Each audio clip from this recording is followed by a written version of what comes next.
सभी प्रणाम दे। आप प्रणाम जी। आप शुरू करिए दीदी। बोलो श्री प्राणनाथ प्यारे की जय। बोलो श्री सतगुरु महाराज की जय।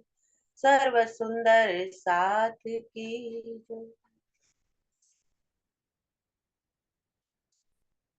सदा हमारे संग रहे पिया सुखकारी। सदा हमारे संग रहे पिया सुखकारी। अपने निस्बत न्यारी। अपनी निस्बत न्यारी। निज आनंद है श्री श्यामा जी प्यारी। अखंड लीला हमारी। अखंड लीला हमारी। हम ही आए ब्रिज रास में पहले। इश्क प्रेम की लीला खेले। खेली थी विरह विलास की रामत। खेली थी विरह विलास की रामत। जाग गए फिर धाम में बेले। धाम दुल्हा से रबद करके भारी। भूले रूहे सारी। भूली रूहे सारी। सदा हमारे संग रहे पिया सुखकारी। अपनी निस्बत न्यारी। अपनी निस्बत न्यारी। खेल तीसरा ये जागने का। पूर्ण ब्रह्म श्री प्राणनाथ जी का। पर्दा रोज में आने का वादा। पर्दा रोज में आने का वादा। पूरा हुआ है धाम धनी का। मोमिन संग आए जिनकी सुरता उतारी। ना रहे संग संसारी। ना रहे संग संसारी। सदा हमारे संग रहे पिया सुखकारी। अपनी निस्बत न्यारी। अपनी निस्बत न्यारी। अखंड वाणी जाहिर करके सबके हृदय एक रस करके। अपनी रूहों को ले चले हैं। अपनी रूहों को ले चले हैं। कायम इस फानी दुनिया को करके। धाम लीला में खेलेगी रूहें सारी। अपनी निस्बत न्यारी। अपनी निस्बत न्यारी। सदा हमारे संग रहे पिया सुखकारी। अपनी निस्बत न्यारी, अपनी निस्बत न्यारी। बोलो श्री प्राणनाथ प्यारे की जय, बोलो श्री सतगुरु महाराज की जय, सर्व सुंदर साथ की जय। प्रणाम। प्रणाम जी, धन्यवाद पूजा दीदी जी।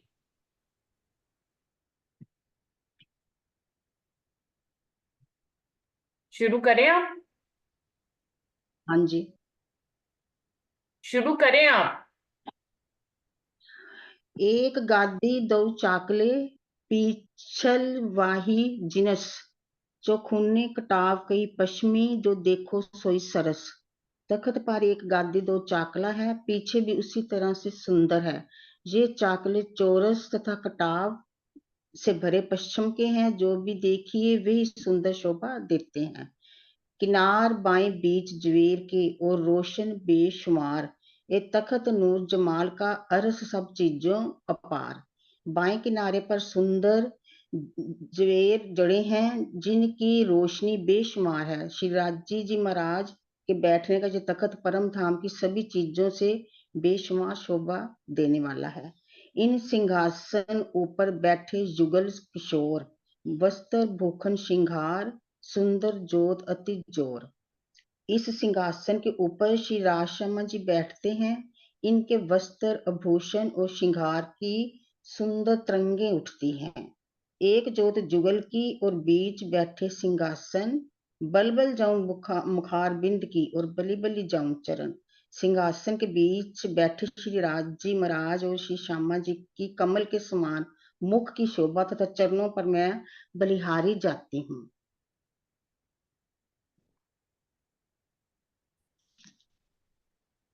सुंदर साथी राज्य के सिंहासन के ऊपर जो गादी और चाकले बिछे हैं, उनकी शोभा का वर्णन कर रहे हैं। तो कोई सुंदर साहब क्या बताएंगे कि गादी और चाकले में क्या फर्क है? किसी को पता है गादी और चाकले दोनों में क्या अंतर रहता है? मैं बताऊं? हाँ जी, आप बताओ। गादी जैसे हम बेड पे गद्दा बिछाते हैं ना, ऐसे पूरे सिंहासन के ऊपर एक मोटा गद्दा बिछा हुआ है। और चाकले जैसी सीट्स होती है ना, गद्दा चाकला मतलब उतने पे जहां पे राजी और श्यामा जी बैठे हैं वो अलग अलग है, और वो थोड़े पतले हैं। बिल्कुल बिल्कुल, यानी कि गादी एक है और चाकले दो हैं। पूरे के ऊपर पहले जो सिंहासन है, तो पहले गद्दे की तरह पूरी गादी बिछा दी गई, फिर राजी श्यामा जी के नीचे अलग अलग जो है चाकले बिछा दिए गए हैं। जैसे हम भी अपने घर में पहले एक चारपाई अगर या बिस्तर होता है तो उस पर एक गद्दा बिछाते हैं, फिर उसके ऊपर कई बार दरी भी बिछाते हैं, फिर कहीं हम अपनी चद्दर बिछाते हैं। तो इस ढंग से वहां पर गादी और चाकले हैं। सुंदर साथ जी, इसका एक भाव और भी मैंने सुंदर साथ से सुना हुआ है कि इसको इस ढंग से भी लेते हैं सुंदर साथ इस अर्थ को, गादी और चाकलों को, कि जाहिरी अंदरूनी रूप में मार्फत के रूप में राजी श्यामा जी एक है, लेकिन हकीकत के रूप में वो दो दिखाई देते हैं। तो बिल्कुल ऐसे ही आंतरिक रूप में गादी जो है वो एक ही है, लेकिन चाकले जब ऊपर बिछाए गए तो दोनों के लिए अलग अलग बिछा दिए गए, दोनों को अलग अलग अभिव्यक्ति करने के लिए। तो बिल्कुल ऐसे ही मार्फत में राज्य और श्यामा जी को दो नहीं कह सकते, दोनों एक ही स्वरूप है, लेकिन हकीकत के रूप में वो दो अलग अलग रूप में दिखाई देते हैं। एक स्त्री रूप में, एक पुरुष रूप में, एक क्या नाम है, सच्चिदानंद स्वरूप में दिखाई देते, एक आनंद स्वरूप में दिखाई देते हैं। ऐसे ही काल माया के ब्रह्मांड में भी हम राज्य और श्यामा जी को युगल स्वरूप के रूप में देखते हैं। तो युगल स्वरूप मतलब राजी और श्यामा जी। जबकि और बहुत गहराई में जाएं तो श्यामा जी कौन है? राज्य का ही स्वरूप है। सारा परम धाम राज्य का ही स्वरूप है। तो आंतरिक रूप से चाहे वो वहां का जर्रा जर्रा कड़कड़ हो, पशु पक्षी हो, जवेरों की पुतलियां हो, खूब खुशहालियां हो, श्यामा जी हो, सखियां, अक्षय ब्रह्म, महालक्ष्मी, सबके रूप में आंतरिक रूप में राज्य ही लीला कर रहे हैं, जबकि हकीकत के रूप में सबके अलग अलग रूप दिखाई देते हैं। तो सिंहासन जिसपे राजी श्यामा जी बैठे हुए हैं अति सुंदर है, जवाहरातों से जड़ा हुआ है, और वो कह रहे हैं कि इसमें राजी श्यामा जी जब बैठते हैं तो उनके मुखार बिंद की शोभा पर इंद्रावती कह रही है मैं बलिहारी जाती हूँ, उनके चरण कमलों पे मैं बलिहारी जाती हूँ। जितना सुंदर सिंहासन है उससे भी ज्यादा सुंदर राज्य और श्यामा जी उसमें विराजमान है। जैसे कि कल भी कहा गया था कि अक्षरातीत के ऊपर ही अक्षरातीत बैठे हैं, यानी कि राज्य के ऊपर ही राज्य बैठे, क्योंकि सिंहासन भी क्या है, राज्य का ही स्वरूप है। वो भी उतना ही चेतन है, वो भी उतना ही आत्मिक स्वरूप है, वो भी उतना ही कोमल है, उतना ही सुंदर है, और उसके ऊपर उतने ही सुंदर और कोमल हृदय वाले राज्य महाराज विराजमान है और श्यामा जी विराजमान है। तो इस प्रकार से वो कह रहे हैं कि मैं सिंहासन पे तो बलिहारी जा ही रही हूँ, लेकिन उस सुंदर सिंहासन पर विराजमान अक्षरातीत के स्वरूप उनके मुखारबिंद पे भी मैं वारी वारी जाती हूँ, और उनके चरणों पे भी मैं बारी बारी जा रही हूँ। मैं कौन सी शोभा देखूं समझ में नहीं आता है, राजी को देखूं कि श्यामा जी को देखूं कि सिंहासन को देखूं, है ना। अभी सुंदर साथ जी आप लोग भी जाते हैं तो ये क्या ये बात आती है आपके दिल में कि मैं पहले क्या देखूं, मैं चरणों को देखूं, उनकी मुखारबिंद को देखूं, कि उनकी पाक को देखूं, पहले अपनी नजर को कहाँ ले जाऊं। ऐसा भाव मुझे लगता है सब सुंदर साथ के दिल में होता है। किसी किसी को पहले चरणों में प्रणाम करने का भाव होता है, वो कहते हैं हम पहले जाते हैं तो हम पहले राज्य के चरण कमलों में प्रणाम करेंगे। किसी किसी का भाव होता है कि चरण में प्रणाम तो बाद में करेंगे, पहले तो नजरें मिलनी चाहिए। हम किसी से मिलते हैं, जैसे अभी हम और आप बैठे हैं, तो क्या हो रहा है, हम आपस में एक दूसरे से मिलते हैं तो पहले नजरें मिलाते हैं, पहले हम नैन से नैन मिलने चाहिए, चरण की बात तो बाद में आती है। तो इस प्रकार के अलग अलग भाव होते हैं सुंदर साथ को। किसी को चरणों पे पहले झुकना होता है कि पहले चरणों में प्रणाम कर ले भाई, मुखारबिंद तो फिर देखते ही रहेंगे। और किसी का भाव उसका होता है कुछ और, सुंदर साथ होते हैं जिनके भाव रहते हैं कि मूल मिलावे में हम जा रहे हैं तो पहले 3 सीढ़ियों की शोभा देख लें, कठेड़े की शोभा देख ले, थंबों की शोभा देख ले, चंद्रमा और दुलीचे की शोभा देख ले, सखियों की शोभा देख ले, फिर राजी शाबा जी तक वो पहुंचते हैं। तो सबके भाव डिफरेंट है सुंदर साथ जी, मैंने सबके सुने हुए हैं, तो मुझे ये पता लगा है कि हर कोई अलग ढंग से चलता है। हम में से भी सबके एक जैसे भाव नहीं होते हैं। हाँ ये अलग बात है कि सब राजी श्यामा जी तक ही जाना चाहते हैं और उन्हीं को ही प्रेम से निहारना चाहते हैं, उनकी नक्शे से शोभा निहारना चाहते हैं। लेकिन किसी किसी को जो है 25 पक्षों में घूमने का भी बहुत शौक होता है। वो लोग जो है 25 पक्ष में राज्य के साथ घूमने चले जाते हैं, कोई पुखराज में, कोई 7 बनों में, कोई बट पीपल की चौकी पे, और कोई मूल मिलावे में ही बैठकर चितवन करते हैं। उनको जो है राज्य श्यामा जी को मूल मिलावे में ही देखना है, वो रोज प्रतिदिन वहीं जाते हैं। तो दुनिया में जितने सुंदर साथ हैं उनके उतने ही भाव हैं, और सभी के भाव सुंदर है। कोई कहीं से कनेक्टेड होता है, कोई कहीं से कनेक्टेड होता है। आगे बढ़ते हैं सुंदर साथ जी।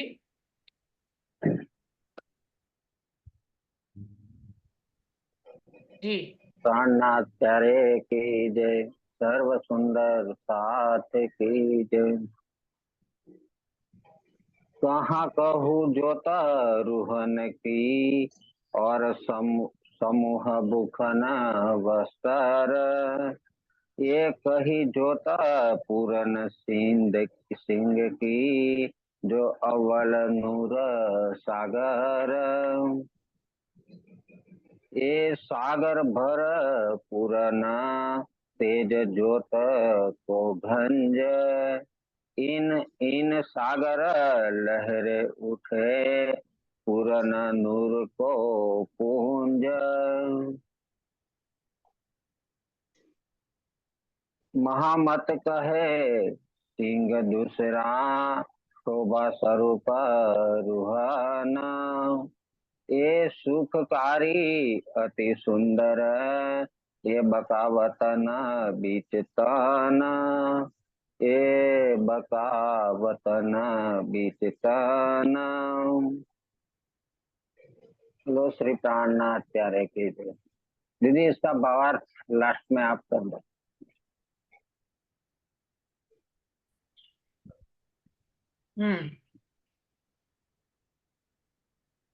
कहाँ कहूँ जोत रूहन की, और समूह खनवस्तर। एक ही जोत पूरन सिंह की, जो अव्वल नूर सागर। ब्रह्म सृष्टियों के स्वरूपों और उनके वस्त्रों और आभूषणों से निकलने वाली ज्योति के विषय में मैं क्या कहूँ। वस्तु सखियों में दिखने वाली ये ज्योति तो उस पूरन सागर की तरह है जिसे पहला नूर सागर कहा गया है।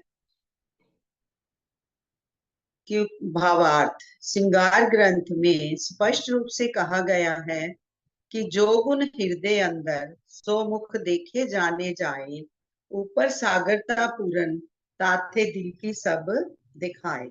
अक्षरातीत राजी महाराज के हृदय में जो कुछ भी प्रेम, आनंद, ज्ञान, मूल निस्बत आदि है, वह मुखारबिंद पर नूर के रूप में प्रकट है। अभी जैसे दीदी ने बताया कि जब हम राजी महाराज के दर्शन करने के लिए जाएंगे तो हमारा भाव क्या होना चाहिए। तो हम पहले नजरें मिलाएंगे, तो अब जैसे जैसे राजी महाराज के गहन चिंतन में डूबते जा रहे हैं ना, तो ऐसे ही अंदर से फील होता है कि पहले नजरें मिलाएं। जैसे हम कहीं भी जाते हैं, किसी के घर में भी जाते हैं, तो पहले वो देखता है ना भी ये हमारे घर आए हैं, तो मुख से ही सारे भाव प्रकट हो जाते हैं। भी वो खुश हो रहा है कि मतलब उसने हमें कैसे अटेंड करा है। तो राजी महाराज तो हमारी प्रतीक्षा में बैठे हुए हैं इतने, देखो 400 साल से। चाहे पन्ना जी की तरहट्टी में ले, मोल मिलावे में ले, तो वो बैठे, उनके भाव जो है ना मुख से प्रकट हो जाते हैं, तो आत्म को इतनी तृप्ति मिलती है। तो राजी महाराज आंखों से ही आंखें भी बोलती है, चेतन है, अरे आज मेरी रूह इतने टाइम के बाद तू आई है, आज मेरे से नजरें मिला रही है, पहले तो तू चरणों में देखती थी। अब राजी महाराज भी खुश होते हैं और उतनी मेहर करते हैं कि अब ये मेरी तरफ ही ध्यान लगाती रहे। ऐसे श्री राज जी के हृदय का प्रेम ही उनके मुखारबिंद पर शोभा, सौंदर्य, कांति, आकर्षण आदि के रूप में प्रकट होता है। अक्षरातीत का हृदय मार्फत का स्वरूप है। उनका प्रकट रूप हकीकत के रूप में सर्वप्रथम उनके मुखारबिंद पर नूर के रूप में दृष्टिगोचर होता है। यही कारण है कि नूर सागर को इस चौपाई में प्रथम अव्वल नूर सागर, ऊपर कहा गया ना जो अव्वल नूर सागर, तो राजी महाराज के मुखारबिंद की शोभा को ही नूर सागर कहा गया है। इस नूर सागर में अन्य सागर छिपे होते हैं। श्री राज जी के नूर के स्वरूप में अनंत नूर का जो पानी झिलमिलाता है वो नीर सागर है। उनके स्वरूप में जो अनंत उज्ज्वलता है वो क्षीर सागर है। अक्षरातीत के नूर के स्वरूप में जो प्रेम रस की शीतल दृष्टि है, उसमें अपार आनंद की शीतलता का जो सागर है वो दधि सागर है। श्री राज जी के वाहिद स्वरूप में जो अनंत नूर का प्रकाश है वो घृत सागर है। प्रीतम अक्षरातीत के नूर के स्वरूप में नख से शिख तक सभी अंगों में अमृत से भी करोड़ों गुना अधिक जो मिठास है वह मधु इलम सागर है। श्री राज जी महाराज के हृदय में अपनी आत्माओं को अनंत प्यार से, अनंत तरह से जो लाड प्यार करने का अपार सागर है वह रस सागर है। प्राण वल्लभ श्री राज जी महाराज के दिल में और नूरमय नेत्रों में अनंत मेहर और लाड प्यार का जो समुद्र है वह मेहर का सर्वरस सागर है। अर्थात राजी महाराज के नेत्रों से जब हम नेत्र मिलाएंगे तो सारे सागर ही उसी में होते हैं। राजी महाराज का जो दिल है वो भी दिल के अंदर तो अनंत सागर है। जैसे वो बानी में भी कहा गया है कि एक बूंद आई हक दिल से, तिन कायम किए थिर चर, एक बूंद की सिफत देखियो, ऐसी तो हक दिल में कई सागर। ये सागर भरपूरन तेज जोत को गंज, कई इन सागर लहरें उठे पूरन नूर को पुंज।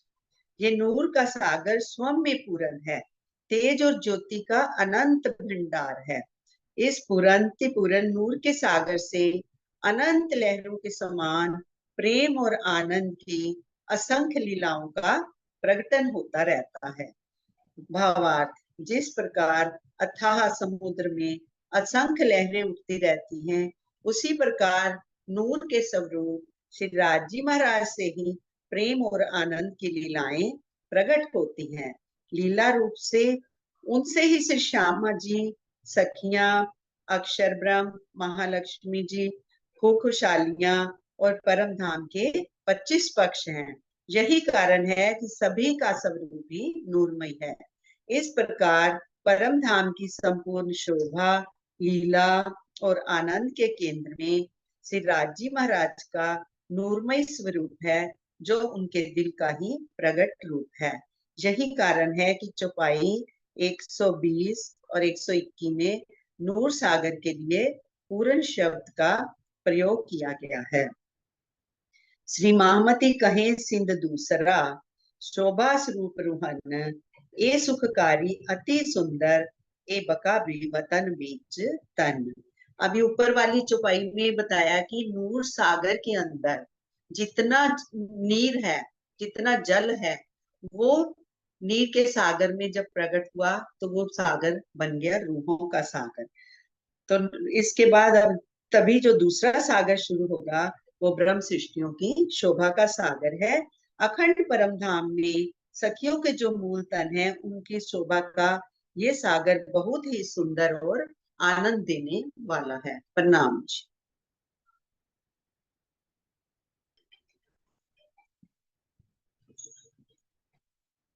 तो सुंदर साथ जी, आज पहला नूर का सागर समाप्त हुआ है और इसमें सारांश रूप में उन्होंने बताया है कि ये पहला सागर क्यों है, क्योंकि राज्य के का जो मार्फत का स्वरूप है वो उनका हृदय है, और उनके हृदय से जो तरंग उठती है वो सबसे पहले उनके मुखारबिंद पे आती है, जो नूर सागर के रूप में प्रदर्शित होती है। फिर नूर सागर से ही आगे सारे सागर कनेक्टेड है, यानी कि राज्य के चेहरे पे ही 8 सागर हैं। उनके कहने का भाव ये है कि यदि आप ध्यान से देखेंगे तो राज्य के चेहरे पे ही 8 सागर आपको दिखाई दे जाएंगे, क्योंकि और ये जो 8 सागर है वो राज्य के दिल से प्रगटीकरण हो रहे हैं उनके चेहरे पे जो 8 सागर की शोभा को आप देख पा रहे हैं वो वास्तव में उनकी मार्फत यानी कि दिल के हृदय से प्रकट हो रहा है। तो मेहर भी कहाँ देखी जा सकती है? राज्य के चेहरे पे ही मेहर को देखा जा सकता है। रूहों के साथ उनका लाड प्यार जो है उसको कहाँ देखा जा सकता है? उसको भी उनके चेहरे पे ही देखा जा सकता है। उनके अंदर जो इतना ज्ञान का भंडार भरा हुआ है उसको भी कहाँ देखा जा सकता है? जब कोई मुखारबिंद से बोलता है तो ज्ञान का प्रगटीकरण हो जाता है ना, तो जो ज्ञान का प्रगटीकरण है वो इलम सागर है, वो भी राज्य के चेहरे पे ही देखा जा सकता है। और लाड और इश्क कहाँ देखा जा सकता है? जब कोई हमसे इश्क करता है या हम किसी से इश्क करते हैं तो कहाँ देखा जा सकता है? ये चेहरे पे ही देखते हैं ना हम लोग इश्क। बाकी फिर अंग प्रत्यंग में इश्क लहरों की तरह समाहित हो जाता है, वो एक अलग बात है, लेकिन पहले तो जो है मुखार बिंद में ही, नैनों में ही इश्क की झलक देखी जाती है। फिर उसके बाद आप, अगर मैं इधर से चल रही थी, शोभा और श्रृंगार को कहाँ देखते हैं हम? राज्य के मुखारबिंद पे ही तो देखते हैं। राज्य की नख कैसे है, राज्य के नैन कमल कैसे हैं, उनकी नाक कैसी है, उनके होठ कैसे हैं। सुंदरता को कहाँ देखते हैं? चेहरे पे ही सबसे पहले देखते हैं। बाकी शरीर में भी सुंदरता होती है, फिगर भी बहुत अच्छा है, हाथ पैर भी सुंदर है, गोरे हैं, नूरमयी है, ये सारी बातें बाद में आती है। सुंदर साथी, सबसे पहले शोभा कहाँ देखते हैं? श्रृंगार को भी हम कहाँ देखते हैं? सबसे पहले उनके चेहरे पे ही देखते हैं, कि श्रृंगार को भी पहले चेहरे पे देखा जाता है। वायदत को भी कहाँ देखते हैं?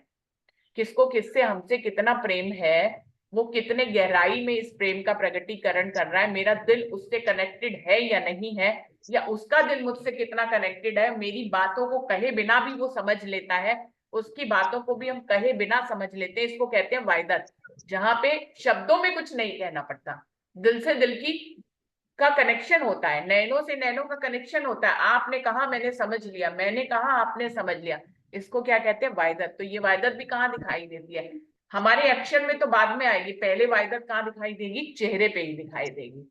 ऐसे ही मेरे दिल में किसी का कोई बसा हुआ है, तो वो उसका जो भाव होता है वो मेरे मुखारबिंद पे सबसे पहले दिखाई देता है, हम उसी की बात करना शुरू करते हैं। तो ऐसे रूहें क्या है? राज्य के ही लाड का स्वरूप है और उनके दिल में ही बसी हुई है, तो उनके मुखारबिंद पे भी रूहों की शोभा भी दिखाई देती है। कैसे दिखाई देती है? जैसे कि मान लीजिए, इस एग्जाम्पल को इस ढंग से कहना चाहूँ, कोई माँ अपने बेटे को बहुत प्रेम करती, तो वो हर समय अपनी फ्रेंड्स के बीच में जाएगी, कहीं भी जाएगी, बेटे की बात करती रहेगी। ऐसा होता है ना, जिससे हम प्यार करते हैं हम उसकी बात करते रहते हैं, है ना, हमारे मुख से। क्यों? क्योंकि वो मेरे दिल में बसा हुआ है। तो हमारे एक्शन में हमारे मुंह से जो बातें निकलेंगी उसी से कनेक्टेड निकलती है। कोई अपने काम से बहुत कनेक्ट, मैं एक एग्जांपल दे रही हूँ, दुनिया में कोई अपने काम से बहुत कनेक्टेड होता है तो वो हर समय अपने काम की बात कर रहा होता है। ऐसे जिसका दिल जिससे बंधा हुआ होता है वो उसी की ही बात करता है। तो वो कह रहे हैं कि ये जो लाड और प्यार रूहें उनके दिल में बसी हुई है, ये लाड प्यार उनके, तो जो राज्य के दिल में बसे हुए कौन है? श्यामा महारानी और रूहें ही तो उनके दिल में बसे, और श्यामा महारानी और रूहों के दिल में कौन बसे? राज्य ही बसे है। तो राज्य श्यामा जी के दिल में जो रूहों की शोभा है, रूहों के प्रति जो प्यार है, रूहों के प्रति जो वायदत है, वो रूहों की शोभा कहाँ दिखाई दे रही है? उनके मुखारबिंद पे दिखाई देती है कि राज्य अपनी रूहों से कितना लाड करते हैं। तो वो लाड भी उनके चेहरे पे दिखाई दे रहा है रूहों की शोभा के रूप में। तो इस बात को बहुत अच्छी तरह से दर्शाया गया है इस सागर में कि नूर सागर कितना महत्वपूर्ण है। आप नूर सागर में चले गए तो आप आठों सागरों की सैर कर सकते हैं। तो पहले, सबसे पहले नूर सागर में आप जाएं, जिससे कि बाकी के सागरों की झलक को आप राज्य के मुखारबिंद पे देख सकते हैं। और राज्य के नूर से ही सारे सागर हैं। कोई भी सागर हो नूर से तो कनेक्टेड है। नूर तो सबके पीछे लगा है। अगर राज्य की रूहों की शोभा है तो भी कैसी है? नूरमयी है। राज्य श्यामा जी का श्रृंगार है तो कैसा है? नूरमयी है। राज्य का इश्क है हमसे, कैसा है? नूरमयी है। राज्य का इश्क भी, राज्य का इलम जो है इसको भी क्या कहते हैं? नूर की एक बूंद है, यानी कि ये भी नूरमयी है। राज्य का ज्ञान भी तो नूरमयी है।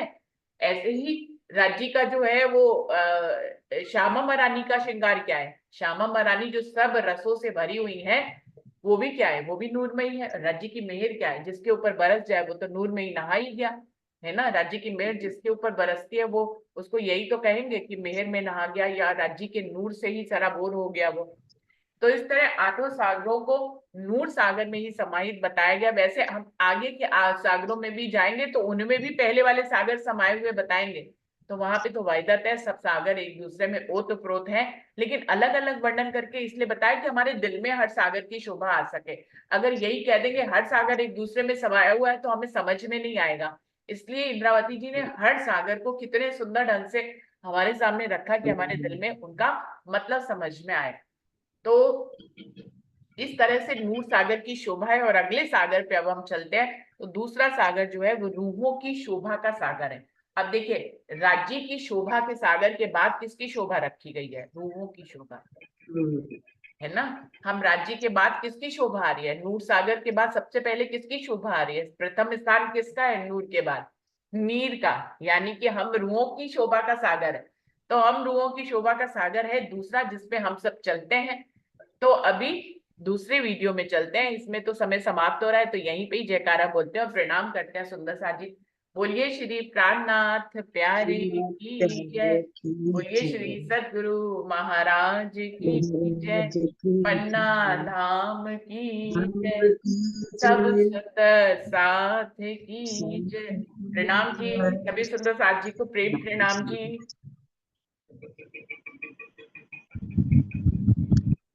प्रणाम जी।